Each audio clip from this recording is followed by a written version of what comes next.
नमस्कार, स्वागत आप सभी का सुमनश्री एजुकेशन चैनल में। आज का जो टॉपिक है वो है राजस्थान की स्थापत्य कला। इससे पहले हमने मुगल कालीन स्थापत्य कला और संतलत कालीन स्थापत्य कला के बारे में पढ़ा था और आज के इस टॉपिक में हम पढ़ेंगे दुर्गों के प्रकार। तो आइए शुरुआत करते हैं इस टॉपिक की।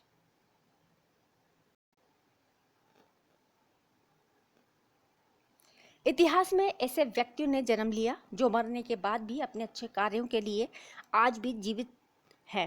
अब उनके द्वारा निर्मित स्थापत्य कला के बारे में अगर हम बात करें तो उनके द्वारा बनवाए गए जैसे स्मारक हैं, हम मंदिरों को देखते हैं, उनके द्वारा बनवाए गए तालाब हैं, कुएं हैं, बावड़ी है, उनको हम देखते हैं और ऐसा लगता है जैसे वे आज भी जीवित हैं। यानी उनके द्वारा निर्मित जो स्थापत्य कला है, जैसे कि उनके द्वारा बनवाए गए जैसे महल हैं, स्मारक हैं, कुछ किले हैं और कुछ मंदिर हैं, तो ऐसा लगता है कि जो जिस व्यक्ति ने इसे बनवाया था वे आज भी जीवित हैं।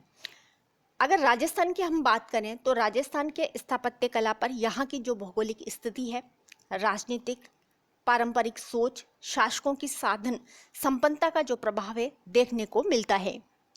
भारत में सिंधु सभ्यता का उत्खनन और राजस्थान में कालीबंगा जो हनुमानगढ़ में है और आहड़ सभ्यता के उत्खनन से सुनिश्चित आवास की जो नगरीय सभ्यता के अवशेष प्राप्त हुए। सिंधु सरस्वती सभ्यता से ही ईंटों के भवन बनाने की परंपरा आरंभ हुई और जिसका कि लगातार विकास होता रहा है।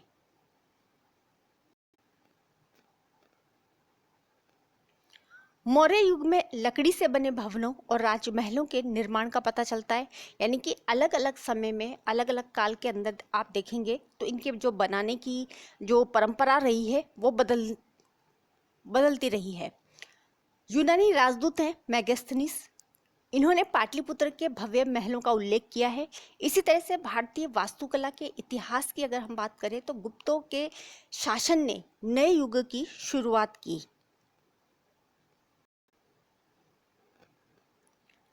गुप्त काल के पहले के जो भवन है उनके बारे में बात करते हैं कि बांस और लकड़ी जैसे जो जल्दी खत्म होने वाली वस्तुओं से बनाए जाते थे, लेकिन गुप्तकालीन निर्माताओं ने ईंटों और पत्थरों से भवनों और मंदिरों का निर्माण करवाया। यानी गुप्तकालीन साहित्य में भी ऊंचे और शानदार महलों का उल्लेख किया गया है। यानी देश में अगर राजस्थान वह प्रदेश है जहां मध्य प्रदेश और महाराष्ट्र के बाद में सर्वाधिक दुर्ग या फिर गढ़ जो है वो बने हुए हैं। भारत में महाराष्ट्र और राजस्थान में, यानी कि भारत में अगर हम बात करें तो महाराष्ट्र और राजस्थान में पग पग पर दुर्ग देखने को मिलते हैं।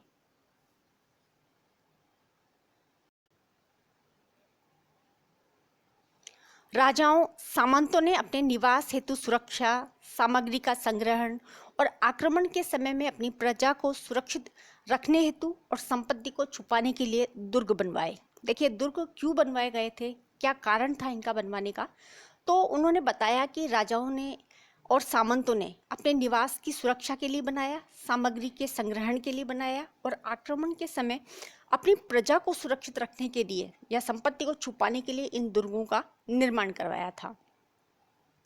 7वीं सदी में चित्तौड़गढ़ दुर्ग का निर्माण मौर्य वंशीय राजाओं में ने यानी कि चित्रांगद मौर्य ने करवाया। दुर्ग निर्माण के समय में मंदिरों और जलाशयों को भी प्रधानता दी गई। यानी दुर्ग निर्माण के समय वहाँ मंदिर भी बनवाए गए, साथ ही साथ पानी पीने के लिए जलाशयों के निर्माण को भी प्रधानता दी गई।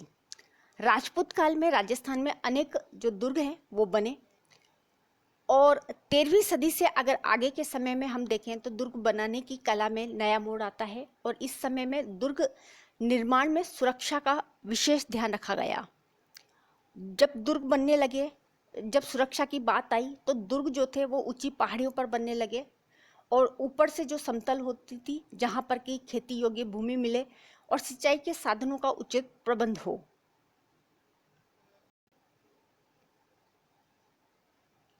स्थापत्य के स्वरूप में परिवर्तन आया, जैसे कि नगरीय स्थापत्य जो थी वो बनने लगी, दुर्गों का निर्माण हुआ, उनमें मंदिर भी बनने लगे, उसमें स्तूप का निर्माण हो सकता है, नगर उसमें बनाए गए, ग्रामीण स्थापत्य जो है वो देखने को मिलती है। अब हम बात करें दुर्गों के बारे में कि वह क्षेत्र या स्थान जिसके चारों ओर कोई प्राचीर हो या परकोटा बना होता है। दुर्ग सामरिक दृष्टि से और सुरक्षा के लिए बनाए जाते हैं। यह आप और हम सब अच्छी तरीके से जानते हैं कि जब भी जो दुर्ग बनाए जाते हैं वो सुरक्षा के लिए पहले बनाए जाते थे।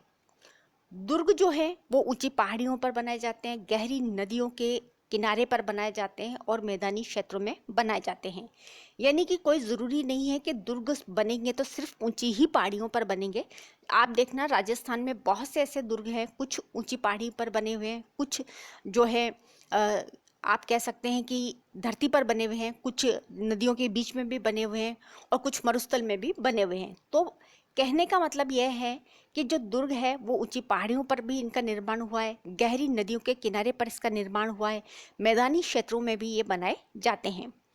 दुर्ग के आसपास एक या अनेक गहरी खाइयां भी बनाई जाती थी जिसमें पानी भर करके दुश्मन को रोका जाता था। ये आप इस बात को बहुत अच्छी तरीके से जानते हैं कि जब भी कोई से भी आप दुर्ग को पढ़ा होगा, जानकारी ली होगी, बहुत से दुर्गों के बारे में आपने जो है उनको जाकर के देखा भी होगा, तो वहाँ पर दुश्मन सीधा आक्रमण न करे उसकी सुरक्षा के लिए दुर्ग के आसपास गहरी खाइयां बनाई जाती थी, उसमें पानी भी भरा जाता था ताकि दुश्मन जो है सीधा डायरेक्ट अगर उस पर आक्रमण करके अपने अधिकार क्षेत्र में लेना चाहे तो वह नहीं ले सके। बात करते हैं महाराष्ट्र, राजस्थान और मध्य प्रदेश जैसे पर्वतीय क्षेत्रों में सामरिक दृष्टि के दुर्ग बनाने की जो प्राचीन परंपरा है वो दिखाई देती है। मैदानी क्षेत्रों में निर्मित दुर्गों की संरचना यानी कि उनको बनाने का जो ढंग है वो अलग होता है। अगर आप पहाड़ी क्षेत्रों की बात करेंगे तो उनको जो बनाने का जो तरीका है, उनकी जो संरचना होती है दुर्ग की वो अलग हो गई। मैदानी क्षेत्रों में बनाने वाले दुर्गों की जो संरचना होगी, उनका जो बनाने का जो ढंग होगा वो अलग होगा। आगे हम बात करें दुर्ग शब्द का पर्याय, यानी कि इसका अगर दुर्ग है तो इसका क्या पर्याय होता है, इसका क्या अर्थ होता है। किला या फिर गढ़ शब्दों का इतिहासकारों ने काम में लिया है। यह दुर्ग शब्द यानी इस दुर्ग शब्द का उन्होंने क्या पर्याय निकाला है कि किला या फिर गढ़। राजस्थान के इतिहास में लोक भाषा में दुर्ग का जो पर्याय लिया है वो है किला, शब्द से ही प्रयोग में लिया जाता रहा है। अब देखिए अगर हम राजस्थान में बात करें दुर्गों की तो वहाँ पर किला शब्द प्रयोग में लिया है, जैसे रणथंभौर का किला है, चित्तौड़ का दुर्ग है, आमेर का किला है, जालोर का किला है आदि। तो आप इस बात को अच्छी तरह से समझ सकते हैं कि दुर्ग या किला का जो इतिहासकारों ने वहाँ पर शब्दों का जो अर्थ लिया है वो किस रूप में लिया है।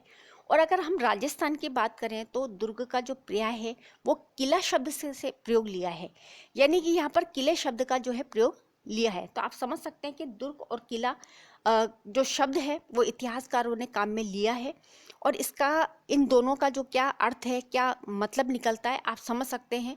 ये सिर्फ इतिहासकारों ने इन शब्दों का पर्याय निकाला है और उन शब्दों को काम में लिया है।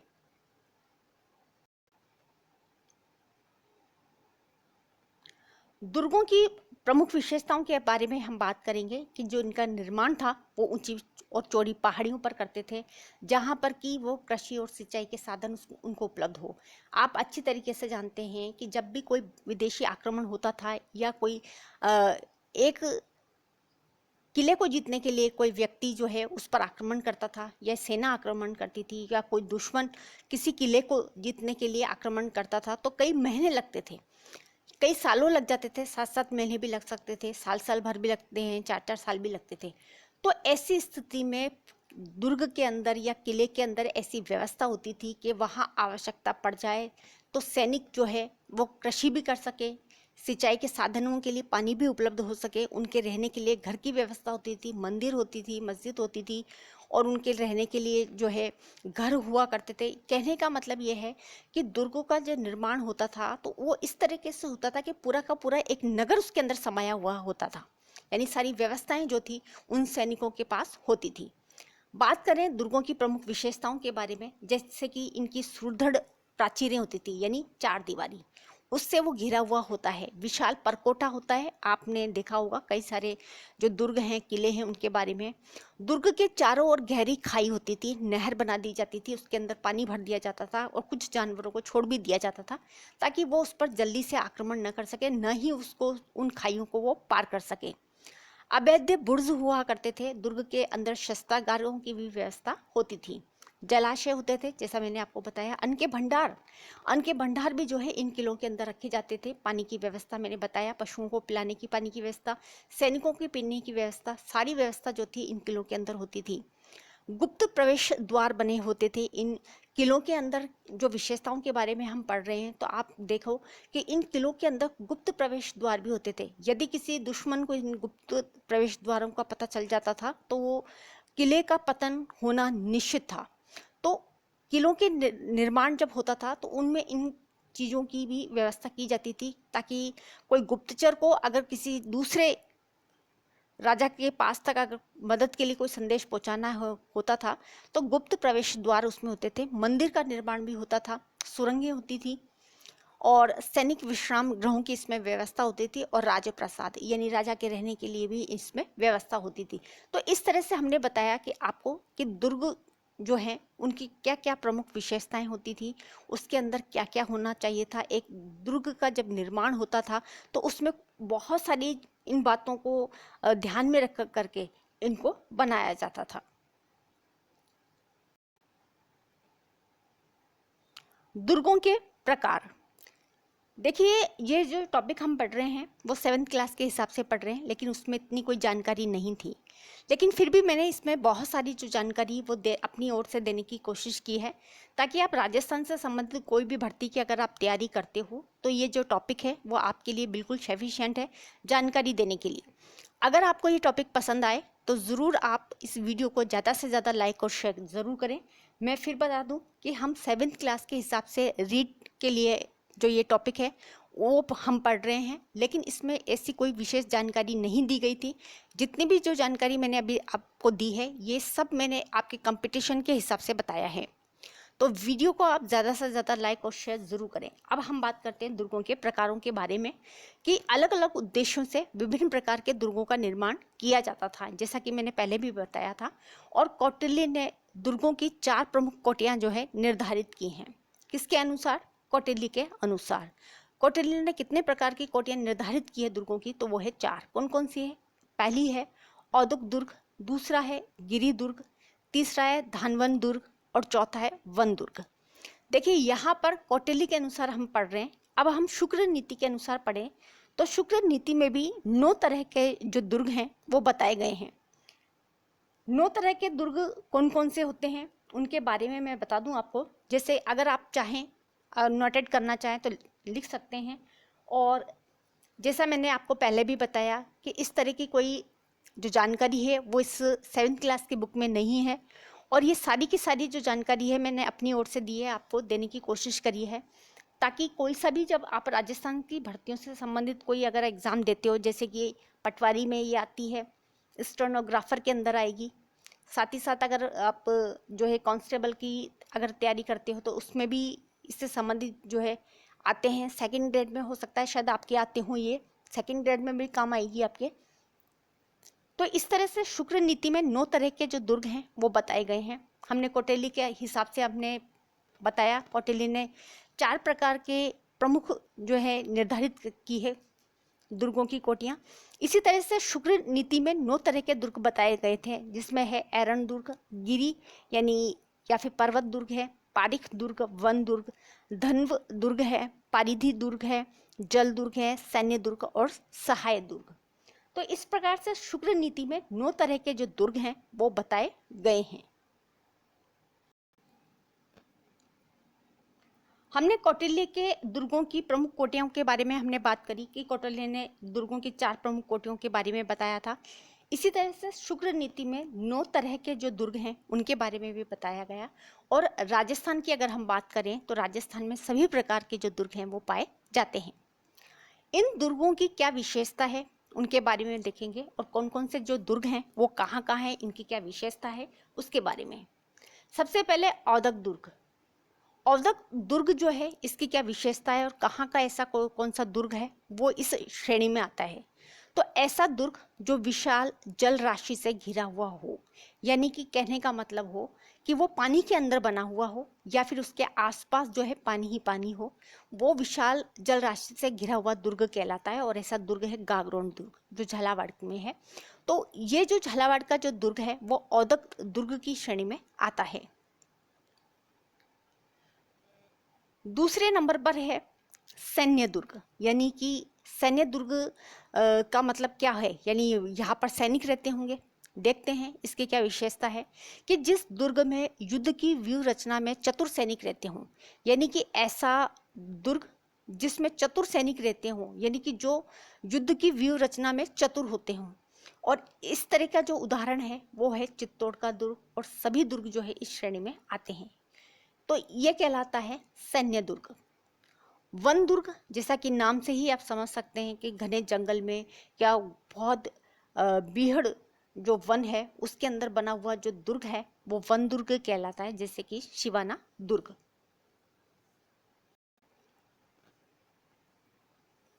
चौथे नंबर पर हम बात करें गिरि दुर्ग के बारे में, यानी कि गिरि का मतलब आप समझ सकते हो पर्वत या ऊंची पहाड़ी, यानी किसी ऊंची पहाड़ी पर स्थित दुर्ग, जैसे कि जालोर का जो दुर्ग है, रणथंभौर का है, चित्तौड़ का है, तारागढ़ का है, मेहरानगढ़ का है। तो इस तरह के जो दुर्ग है वो इस श्रेणी के अंदर आ रहे हैं, यानी ऊंची पहाड़ी पर स्थित दुर्ग जो है वो क्या कहलाता है, गिरि दुर्ग या फिर पर्वत दुर्ग। पांचवें नंबर पर बात करें वो है धानवन दुर्ग। इसका अर्थ ये हुआ कि मरुभूमि में बना हुआ दुर्ग, जैसे जैसलमेर का दुर्ग, वो इस श्रेणी में आने वाला जो है दुर्ग कहलाता है।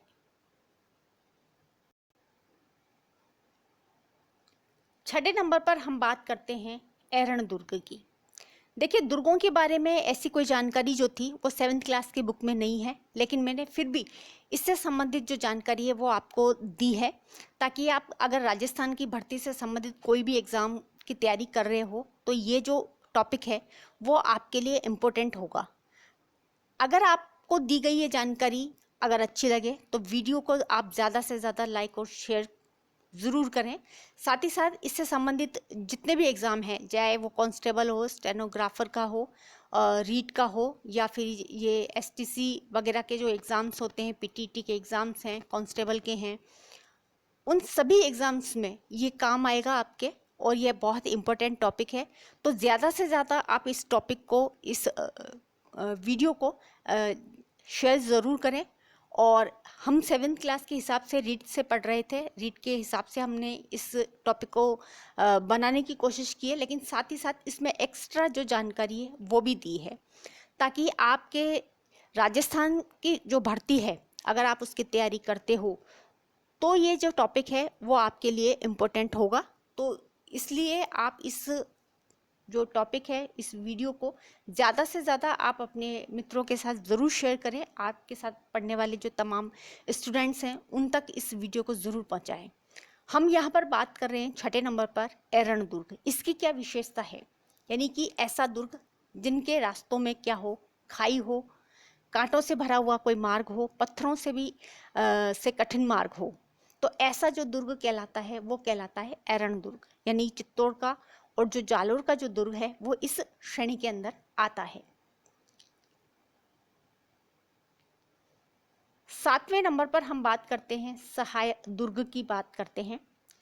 ऐसा दुर्ग है जिसमें शूरवीर सदा अनुकूल रहने वाले पांडव लोग रहते हों, यानी उनके अनुसार रहने वाले जो शूरवीर हैं और उनके अनुकूल रहने वाले ऐसे लोग इस दुर्ग में रहते हैं, उन्हें कहा जाता है सहाय दुर्ग, जैसे कि जालोर का दुर्ग, शिवाना और चित्तौड़ का दुर्ग।